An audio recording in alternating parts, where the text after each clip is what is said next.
Thank you for joining us. This is our sixth Parte da Conversa, which is a non-regular online conversation and artistic practices marginalized in the mainstream and academic conversations. It is organized as part of the Synesthesia Group, which is an investigation affiliated to TELEM, the Intermedia and Interart Research Cluster in the Center for Comparative Studies of the University of Lisbon. And as per the number indicated in the title, we had 5 similar events happening online that can be accessed through our website. In this occasion, our guests will be speaking and conversing in English. My name is Marzia D'Amico, and I'm an FCT junior researcher who has the pleasure to introduce our 2 guests for today, being Allison Grimaldi Donahue and Caterina Moltenti. Allison is a poet and a translator. She's the author of Body to Mineral, Publication Studio Vancouver 2016, and On Endings for the Lear Press 2019, and translator of both Blown Away by Vito M. Bonito, Fumite 2021, and very important, Self-Portrait by Carla Lonzi, published by Divided in 2021. She has given recent performances at Shore Theatre, Almanac Turin, Macro, MAMbo, Fondazione Giuliani, and Flip Napoli.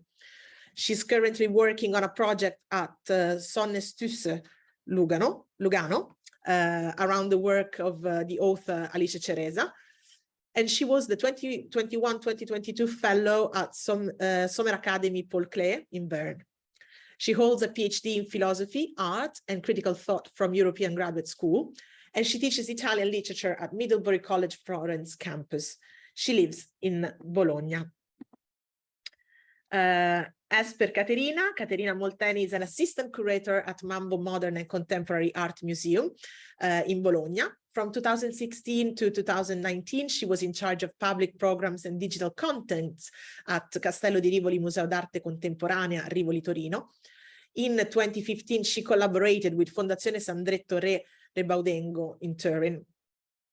In 2014, she co-founded Tile Project Space, sorry, a project space dedicated to the research of a new generation of Italian artists. And in 2016, Kabul magazine, which served until 2018. In 2019, she created the self-learning residency Bagni d'Aria. And among the recent projects she curated, we have for the 2022, the Floating Collection for MAMbo, Stultifera by Benny Bossetto for Art City MAMbo, and with Allison Grimaldi Donahue, the topic of our discussion, which is Perché lo faccio, perché, la vita poetica di Giulia Niccolai. She also curated in 2021 Dear You and 2020 Castagne Matte, always for the MAMbo. Her essays appeared on Flash Art, Nero Editions, Kabul magazine, and in 2022 she edited Italo Zuffi 9722, which is the first monography dedicated to Italo Zuffi's work. So as I briefly mentioned, Allison Grimaldi Donahue and Caterina Molteni will introduce us to the 2022 exhibition on poet and artist Giulia Niccolai, which is entitled, as per our event, Perché lo faccio perché, la vita poetica di Giulia Niccolai. So I thought that it could have been a good idea to introduce you briefly to the figure of Giulia Niccolai, who was born in December 1934 and sadly passed in June 2021. She was an Italian photographer, a poet, a writer, translator, and a Buddhist nun. She was one of the most influential poets of her generation, and she was worldwide renowned, but despite the little attention that she received in Italy. Niccolai began her career in the early 1950s, working as a photographic journalist and carrying out photographic assignments for a wide range of Italian, European, and American magazines and newspapers. As commented by Hill in 2004, and I'm quoting, "Very few women were involved in the profession at the time, particularly in Italy, where it was often dominated by the antiques of the paparazzi and a macho attitude towards the hunt for a great photograph." Niccolai's experiences as a photographer were to have a lasting impact on her aesthetics and her poetics, and also shaped their very first only novel, Il Grande Angolo, Wide Angle, published by Feltrinelli in 1966. The novel is a fascinating account of a young photographic journalist, Ita, who views the world as though through the lens of a camera and tries to use this way of seeing to come to terms with the suicide of her photographer partner, Dominguez. Between 1966 and 1969, she lived in Rome and worked as an editor for Quindici, the leading periodical of the Gruppo 63, with which she came into contact for the first time while photographing one of their meetings in Reggio Emilia. As Giulia Niccolai, speaking of herself in the third person, states, in the early 1970s, she founded the poetry magazine Tam Tam with Adriano Spatola. Much of what she learned about making poetry, she learned by working alongside him from 68 to 79, first in Rome, then in Mulino di Bazzano in Parma, in the kitchen of Tam Tam, reading text, handling correspondence, making packages and critical cards. This is how she began to feel inside literature, and this was perhaps the only possible way, given that she had always considered herself to be a basic element and not the summit, for that was never allowed to take shortcuts. Ever since the first plaquette, published with Geiger in 1969 and significantly titled Humpty Dumpty, dedicated to visual and linguistic investigations of Alice in Wonderland, the author dedicated herself to nonsense. In 1971, she published Greenwich, a collection of geographical nonsense with illustrations by Giusetta Fioroni, with the Edizioni Geiger. And following what mentioned, written in between 1978 and 1980, Prima e dopo la Stein, which is a syllogism linked, as the title suggests, to the reflections on language and style suggested to Niccolai by the translation of Gertrude Stein's The Geographical History of America. The space represented the phase represented by this work is in the author's personal and artistic history fundamental, because since it is then that it moves from the very experimental season of nonsense, later collected in Harry's Bar, to the invention of the frisbees, a type of composition halfway between Zen wit and comic diary that has already in its title a vocation for performative interactivity and encounter with the public. And there will be, of course, much more to say about this, but that's the reason why we felt the need as a group to invite in conversation Caterina and Allison to guide us through their decisions for creating this exhibition, the ways in which it was ideated and promoted through both a careful analysis and a proposition of different archives, and also to focus on the interferences of the different arts and the joyful complication that this created, enriching the audience experience and so on. So if Allison wants to start, please, and share her screen. I think we have a PowerPoint that will guide us through. Thank you, Marzia. Thank you for having us. It's really exciting to be here. I wish we were in Lisbon with you, I have to say, sometime. So I've prepared a few slides, mostly talking about a bit about Giulia Niccolai and a bit about why we wanted to make this exhibition. And then I know Caterina will go into more of the details because she knows them better than I do, as she is a curator. But we came to this idea of making a show about Giulia Niccolai truly out of enthusiasm, and this idea of bringing forward voices that were maybe neglected or not heard enough from the 20th century, especially because Giulia Niccolai unfortunately passed away right before the year before the show opened. And I had only learned of her the year before, during the pandemic, hearing her recite her poems over the phone during a Zoom reading.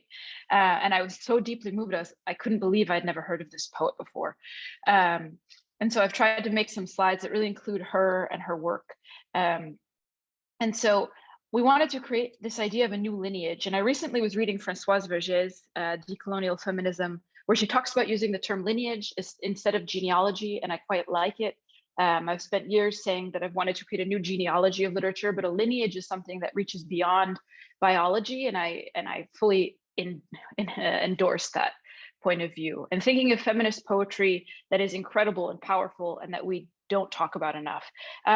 Also thinking about this concept of minor poets, who is considered a minor poet within a major language, Italian being a major language, and why isn't Giulia Niccolai celebrated as much perhaps as her experimental counterparts. And our idea in creating this show was really to bring poetry to the public. Poetry, which is often considered to be something, at least in Italy, in most settings, something dead, as something academic. And we wanted to make it into an accessible show that didn't diminish the complexity of Niccolai's work, but opened the doors to it. And to remember that poetry is a living thing. And so a lot of the interventions we made and pieces of the exhibition really take on this aspect of a poet who is alive, even though she's no longer with us. And so I wanted to include a few poems in this as well. And this is one of my favorite photographs of Giulia Niccolai. There are many of her like this, reciting and reading. And I also personally, I really like her because she was bilingual. She was half American like myself. And so some of her poems are written in English and some are written in Italian, and she was a translator. And so you see this play of language throughout her work. This first dance should be very formal, seeing that I have just shaved. It should really be a waltz. The second could be less formal. And the third, we fall into bed, from bed to worse. And so there are a lot of word games and jokes as well. Humor is not lost in her poetry, which I find very refreshing. Another reason I think why Caterina and I were both drawn to Niccolai's work is because it's an expansive poetry. It's not something that is only a private experience, and which is one of the reasons why we wanted to bring it into an exhibition space. It's poetry that is meant to be read, meant to be shared, meant to be embodied, because that's where it's coming from. So she was the partner of, for a number of years, Adriano Spatola, who was another great Italian experimental poet, working in the same environment, working with sound, working with concrete poetry. And he wrote an essay called Towards Total Poetry. And it's this idea that poetry is not just language, it's not just a code, but it's something that brings forth life. And he wrote this essay in 1969, and I always connect it to Charles Olson's projective verse from 1950, which is this idea that poetry enters a different field. It comes from the body, it's to be shouted. It's not just this space on the page, although it is space on a page. It doesn't have to remain there. So it's coming into the same kind of play that we would think of painting moving past the canvas, works no longer contained to their frames. And we wanted to present this poetry in the presence of contemporary art and in space. And so we really thought a lot about how to make this show not only an exhibition of an archive or something historical, but to think about how we could bring this notion of total poetry, of projective verse that comes from a human body, like all poetry does, from lived experience, into this space. And also kind of playing with the Italian poetry scene as it is. So moving away from this format of academics sitting at a table, talking about something, reciting something with a dry voice, to really being playful and joyous and celebrating a life. And so part of this, and I think Caterina also has the same picture, because I think we both really loved these cassette tapes and wish we had them at home, because Niccolai and Spatola and a lot of their colleagues, they were involved in a number of magazines. So they had Geiger, they had Tam Tam, they had Baobab, and they produced cassette tapes because it was the 80s, the late 70s and the 80s. And these tapes are recorded poems of a number of different authors. And I'm always shocked by the international reach of these poets as well. On these cassette tapes, there's Laurie Anderson. And so despite the fact that maybe it's the 80s and they don't have the same technological possibilities of reaching out to people and being on Zoom, they managed nonetheless to build an extremely profound community of poets. And so when we were working on the show, one of the important factors was to have Giulia's presence there. And I keep fluctuating between calling her Giulia and Niccolai. I think it's because after spending so much time, I want to be respectful by calling her Niccolai, but at the same time, I feel very intimately connected to her after all of this, and it feels overly formal to repeat her last name, to be honest. And so we wanted her presence in the show. We didn't want it to seem like a memorial or something that was dry and cold, but that she was there with us reading the poems. And so there was a documentary by a young filmmaker, Sergio Raccanati, in which he interviews her and they talk about her work. And we also had a room that was full of recordings. And I wanted to share one of the recordings one of my personal favorites, for which we named the show, Perché lo faccio, perché. Why do I do it? Because I do it because, can translate it in a number of ways. And so I wanted to share a tiny bit of this with you, just we can listen for a minute together. Perché lo faccio? Perché? Ma perché lo faccio? Perché? Perché lo faccio? Perché? Perché lo faccio? Perché? Perché lo faccio? Perché? Perché lo faccio? Perché? Perché lo faccio? Perché? Perché lo faccio? Perché? Perché lo faccio? Perché? Perché lo faccio? Perché? And so the poem goes on like this for 4 minutes. And I think it really shows a lot about what Niccolai's work is doing. Even if the language seems simple at first, there's something at play, there's emotion at play, there's experimentation with sound on a number of different levels, and it makes something fresh. One of the things that was very important to the show was also community, because Giulia Niccolai worked in community with other poets throughout her life, and then then lived as a Buddhist nun, which has also, brought her a new community of spirituality. We wanted to include those people who she was friends with, who she wrote with, including Marzia. And so we wanted to keep that spirit alive.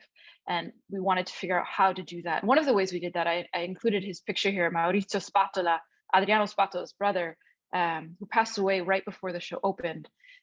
He was the publisher of Tam Tam and Geiger. And so he was doing a lot of the material labor that created these beautiful works. And he had a massive archive, and he was extremely generous in sharing it with us, inviting us into his home, sharing his stories. And so I think it's important to think of him here. We also invited many of Giulia's friends to come read, to share their own work, share work they wrote with her, share their work for her, and they came to the show. Caterina and I visited many of them. They shared their books with us, shared their collections, and it was extremely beautiful. And so here are just some photos with Giulia from recent times, with the past. But I think this is an important element to consider. The show was up for about a month, and in that time we had many different interventions of friends and colleagues of Giulia Niccolai's coming to do things. It wasn't just a show that was static and sitting there, but it was a show where people were present. We also had workshops. I teach for a living, and I also really like working in this format. I like working with other people. Part of my artistic practice is writing with other people. And we thought it would be nice to try some ideas that Giulia Niccolai employed in her writing, because it gives people a chance to get closer to the work. I think poetry oftentimes can feel alienating for those who don't read poetry on a regular basis. I don't think poetry is difficult, but I think it is a special language. And if you're not used to it, it can seem intimidating. And so we wanted to open to the public this opportunity to come. We had 3 different Saturday morning events, or Saturday afternoon, I can't recall. And I built some writing exercises that reflected or played with the practice of Giulia Niccolai's work, kind of riffing off of her ideas. So we would write together in a variety of languages. We would record things, steal things, borrow things from her work. People would spend time within the show, and as Caterina will show shortly, the space of our show was extremely special because it has indoor and outdoor spaces where people could wander around. So it was really because it's a model of a living space. And so there was the chance for everyone to go and take their own time and then share together. And we had really diverse groups come in. There were people who've written all of their lives who were familiar with Giulia Niccolai's work. There were students. There were people who just happened to be coming to see the show and decided to sit down. There were groups of students who came from Florence, none of whom spoke Italian, some of whom didn't speak English. And so we had to use different languages to communicate. And really, it was an opportunity for everyone to share their experiences of language and poetry. And we also invited a contemporary artist Giulia Crispiani. Coincidentally, her name is Giulia, and she played with this idea in her performance.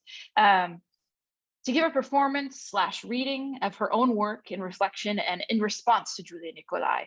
And it was beautiful because she took us through the exhibition, reading her own work and speaking with Giulia in her work. And so it gave also the public an opportunity to interact with the show in a different way, kind of thinking about things in a contemporary way, realizing that though these things perhaps written in the 70s and 80s, and certainly they carry with them the weight of that era and the experimentalism of that era, those things are still valuable to artists working today. And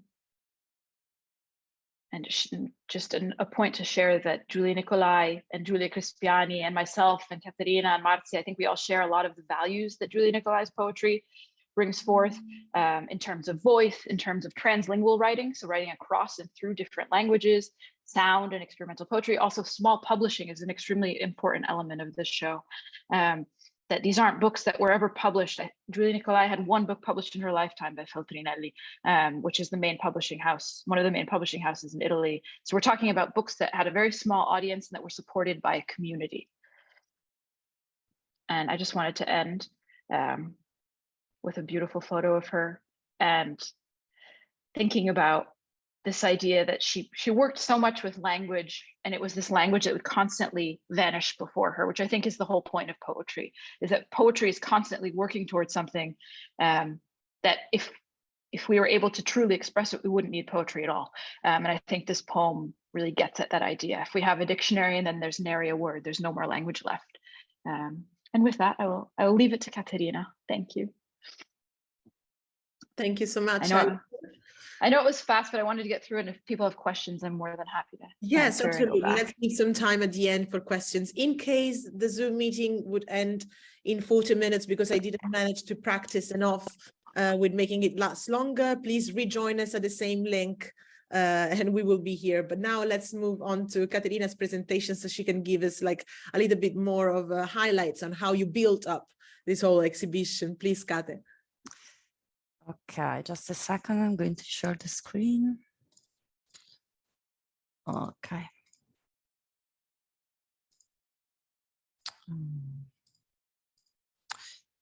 Okay, so thank you, Marzia, for this invitation. It's really a pleasure to be here today to speak about Giulia Niccolai and the fantastic experience of being part of this exhibition. I will speak about the exhibition starting with the venue, because this was a fundamental element in designing the project. The venue was the Le Corbusier Pavilion, which was originally designed by the French architect in 1925 and then reproduced in Bologna in 1977, based on the idea of Italian architects Giuliano and Glauco Gresleri to honor France's participation in the International Building Exhibition in Bologna.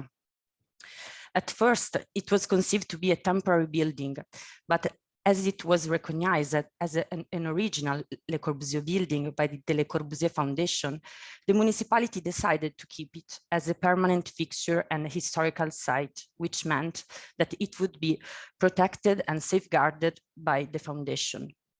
This status, which of course provides an enormous honor and prestige for Bologna, becomes a kind of limit for an exhibition. It means that some basic actions like moving the original furniture, changing wall colors, hanging frames to the walls, and adding additional spotlights are all forbidden actions. And it's not an easy aspect when you have to think about an exhibition, which forces us to find alternatives and to use the only two walls available in the traditional way. On the other hand, as you can see in these images, the building provides many inspirational references. It was conceived by Le Corbusier as a prototype of a housing unit, which consists of two parts: a typical cell reflecting the idea of urban housing developed on 2 floors, and a diorama designed for exhibition purposes to present some utopian urban planning proposals. The functional use of the architectural elements was an inspirational point that, as we will see later on, was used in the exhibition. Moving on to the exhibition itself, some curatorial questions shaped the project. So how to recount the story of a poet, how to visualize her artistic and poetic production, how to engage with the archive issue, and how to give a tangible body to Giulia's memory. Firstly, we wanted to overcome the idea of an archive as a keeper of traces of the past and propose instead a memory creation device capable to act in the present through an embodied experience. Allison has already mentioned how the research process was in itself not only a mere research in institutional archives, where actually traces of Niccolai were quite difficult to find, but also an experience of in-person meetings, visits in private apartments, and word of mouth. So to answer our questions, we started questioning Giulia Niccolai's work. As Marzia has expressed in the beginning, Giulia Niccolai's work shows a fundamental intermediality, spanning from the production of photography during the 50s, a novel in the 60s, linear, concrete, and visual poems over the 70s, to the editorial projects and the sound poetry between the 70s and the 80s. To clarify, the exhibition tried to underline Niccolai's production from the late 60s to the early 80s, paying particular attention to the period that most binds Giulia Niccolai to the visual and performative arts. Together with the decision to trace her production through a linear path that was scanned by a series of display cases showing different kinds of materials, such as photographs, letters, books, magazines, mail art pieces, and audio tapes, we worked to expand the common use of language within the exhibition. The first example of our effort is visible. Yes. I'm so sorry to interrupt you, but I was thinking maybe we can close this conversation and reopen and take it where we. Yes, because we have 7 minutes. Sorry. We have only 7 minutes left. I'm so sorry to interrupt you, and please, everyone, just click on the same link and rejoin us in a few moments. Okay. Okay. Okay. So the first example of this effort to try to expand the common use of language is visible in these pictures, presenting the conic cheese, part of the seminal book Humpty Dumpty, a book of concrete poetry published in 1969, where Giulia Niccolai illustrates the Cheshire cat smile by the stretching of the word cheese, resembling a smile-like shape. In the exhibition, we decided to enlarge it, to transform the wall itself in a book, a page, and so inviting the public to look at the building as a book-like container. This approach was obviously influenced by the idea of architectural functionality that was behind the conception of the building. In the same room, we provided another example of a different use of both language and archive, developed in this case not by employing images, but by sound. Hidden in corners, we installed speakers, emitting by surprise a selection of Giulia Niccolai's sound poem. So the historical linearity used to show the archive materials was interrupted by sound, meant to recall within the exhibition the experience of nonsense poetry. Irreverence and playfulness, which have been characterizing elements of Niccolai's phonetic poetry, were translated into an embodied experience by using sound performativity together with the curatorial choice to alternate sound with silence moment.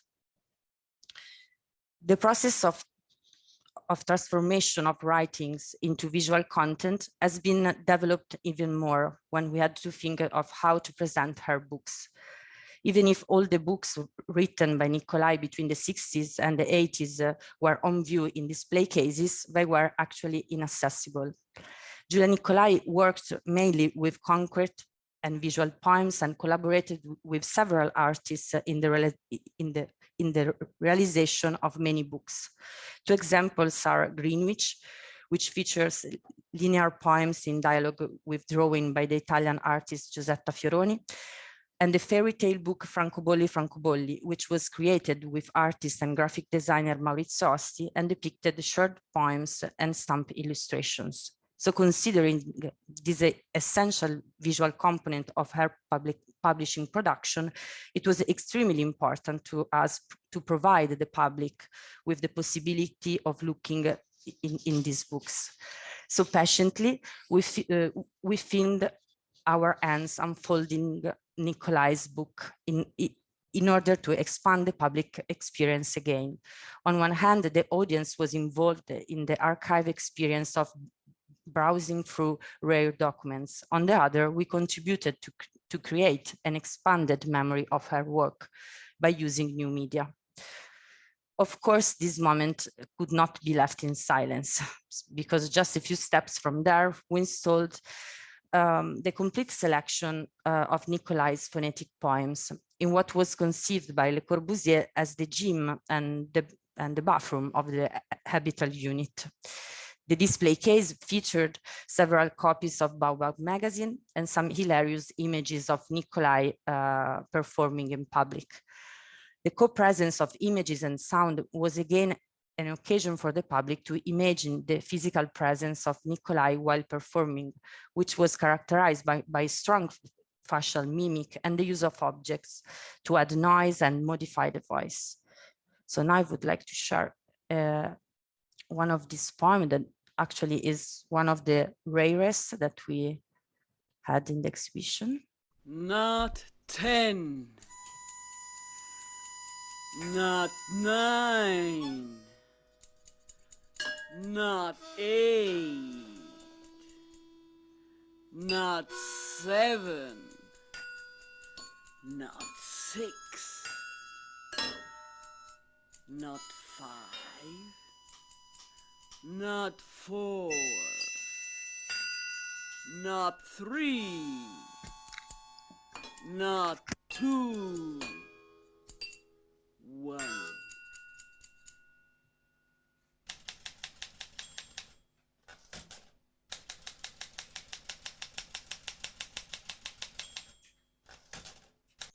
Not 10. Okay. So this poem was realized together with Adriano Spatola, and the two performed playing with pots, a typewriter and other cookware in the kitchen of their house at Mulino di Bazzano. And this poem offers an example of the employing of objects to modify and add elements to the poem itself. So together with all these materials, in this room was also visible a rare example of her visual poems on paper titled Cinque Colori, which I will speak about in a bit.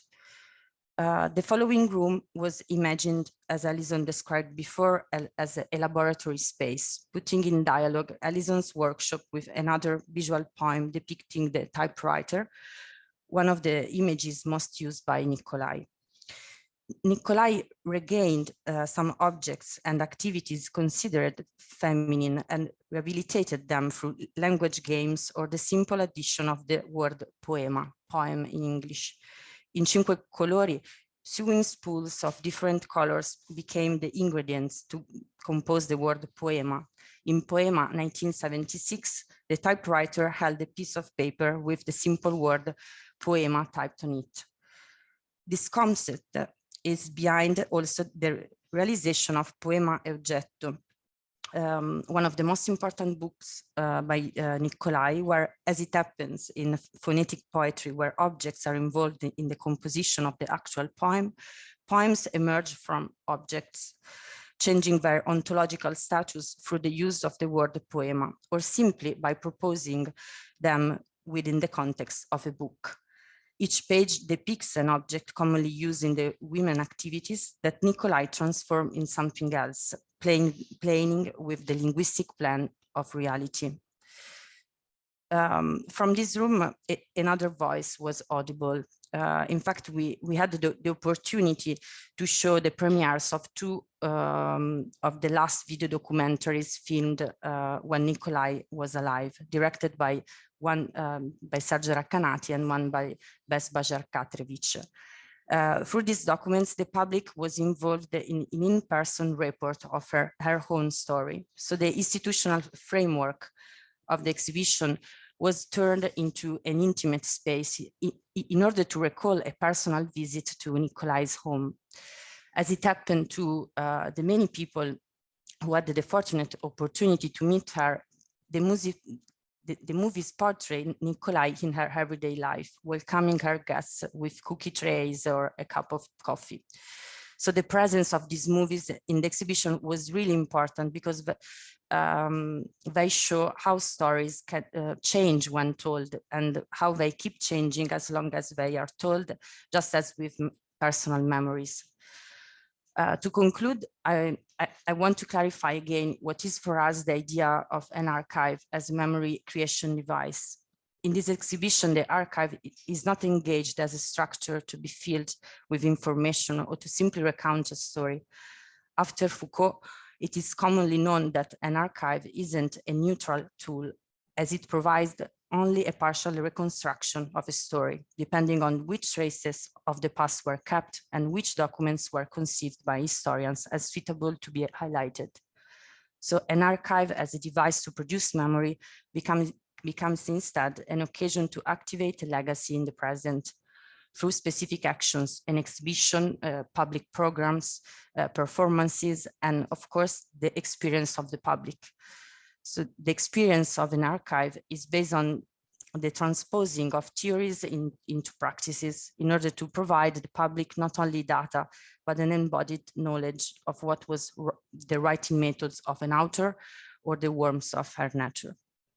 So in a few words, this idea wants to pay attention to both the sensible and theoretical experience of the public within the exhibition, using different media available to expand the archive structure and trying to give a sensible body to it. We have been lucky to work with Giulia Niccolai and with Giulia Niccolai because she gave us, thanks to the intermediarity of her work, the tools to realize this exhibition. Thank you. Thank you so much, Caterina. It was very interesting to also have this perspective on what you both created together.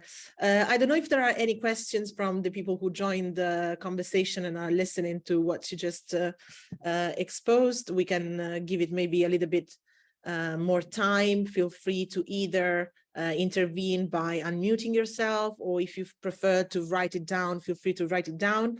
If you want to write in Italian, we can translate it, and vice versa. We can also have the conversation like in whatever language is most appreciated at this time.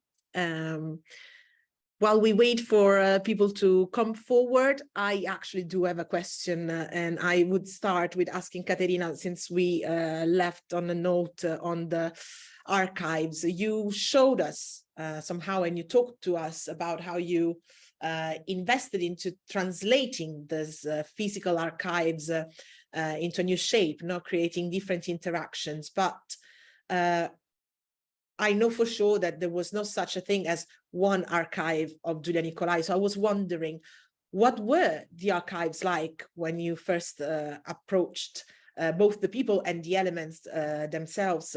And what do we have now, and what can we do for the future, in your opinion? So the work on Giulia Niccolai is still to be done because we couldn't reach her personal archive, which was left to her granddaughter. So I suppose that many other interesting pieces of her story will come out in the following years, I hope. So for us was really difficult to find the traces of Giulia Niccolai within institutional and accessible archives. So what came across immediately was that it was necessary to create an external network from which to find documents about her.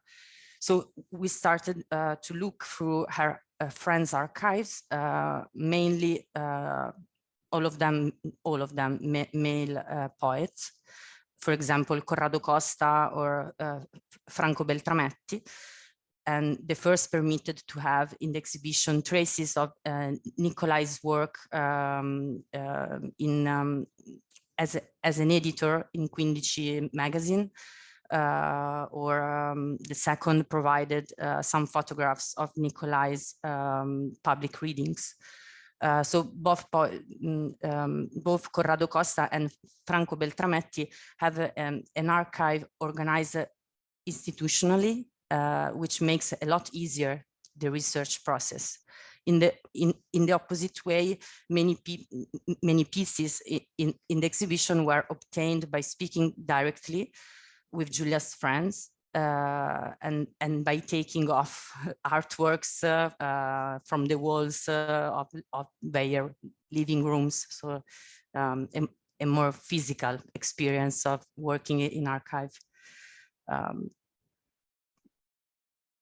Yeah. Well, I think that, like you pointed out, like quite of a big problem that it's also one of the reasons, I guess, that stimulated your idea on having this conversation and this exhibition around the Giulia Niccolai, which is you usually have very formalized male poets archives, while when it comes to non-male poets, it is harder to actually have a collection that recalls all of their work and actually shows the appreciation we should show for them.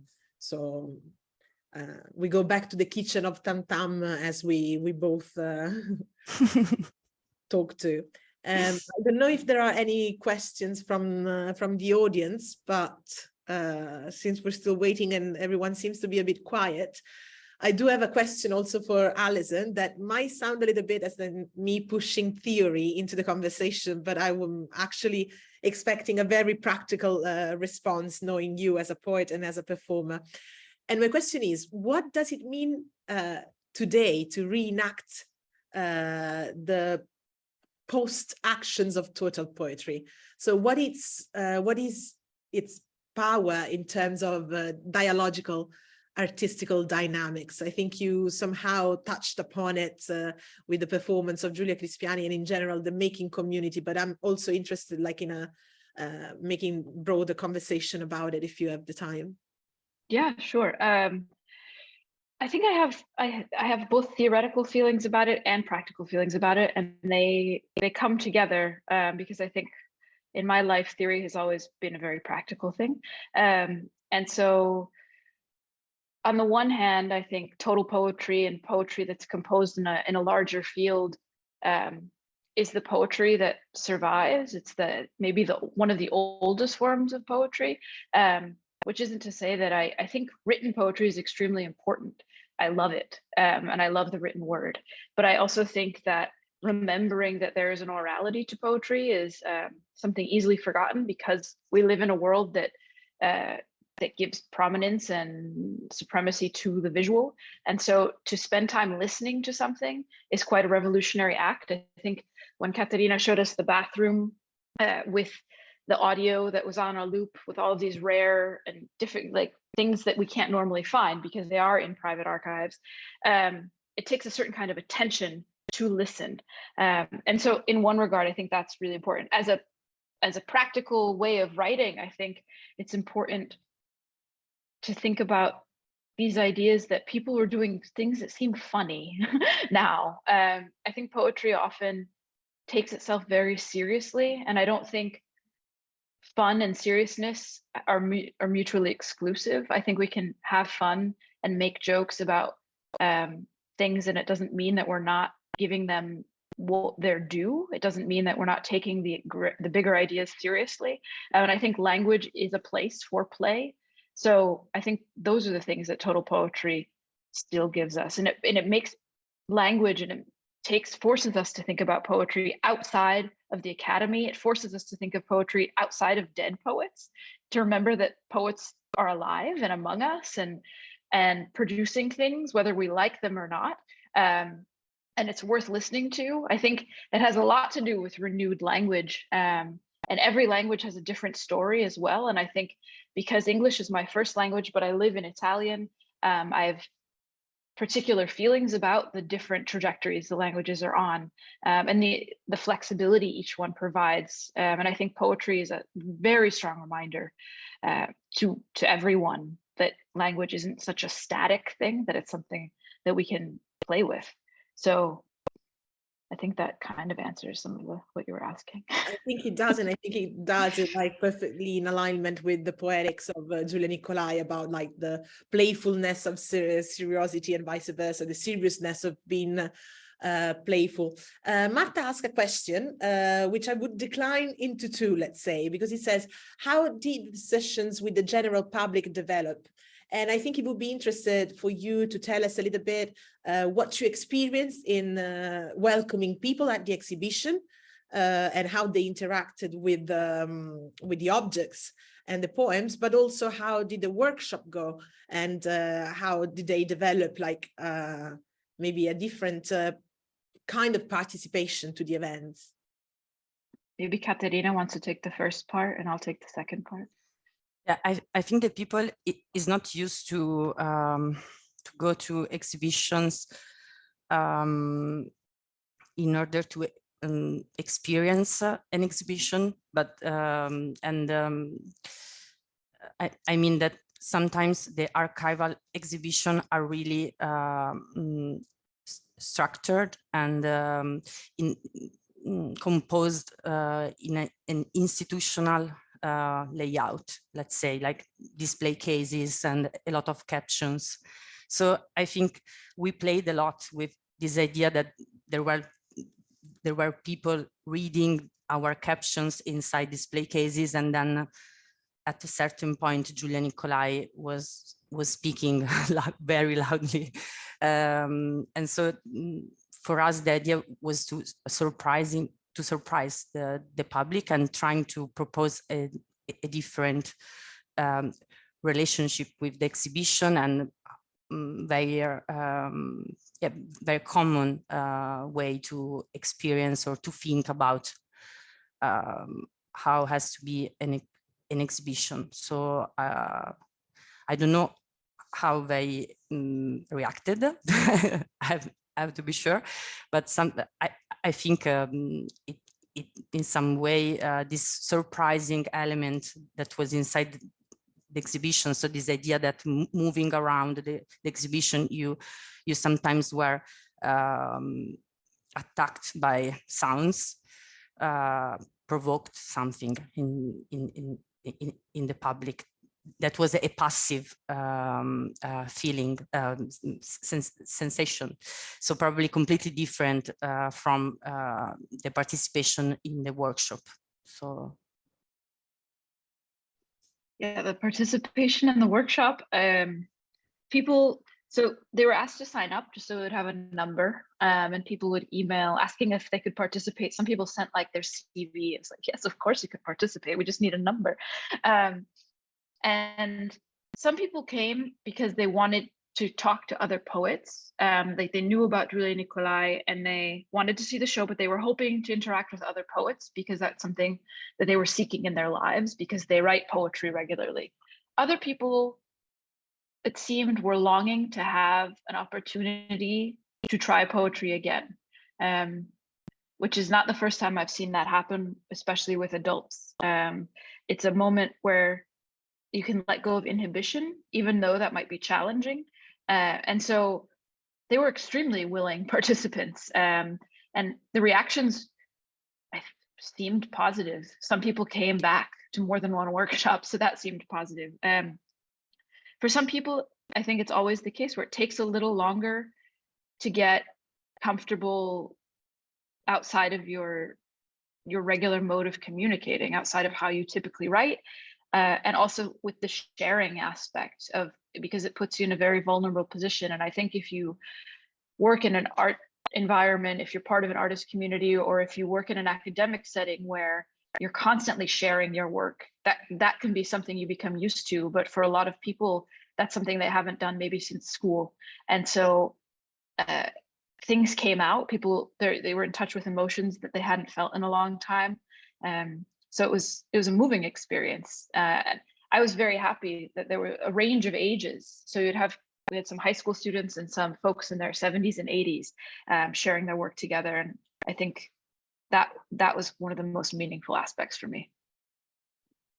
Thank you so much, you both, for the answer. I don't know if there are any other questions from the audience. I just kept thinking about how you managed to turn something that is usually considered very elitarian as poetry when it shouldn't, into like an accessible bridge into museums, which are yet another space that sometimes can be considered a little bit repulsive or scary. So maybe this is the way we should go, both for poetry and curating exhibitions, like mixing the two, and actually make these two big monsters less scary for everyone to actually enjoy.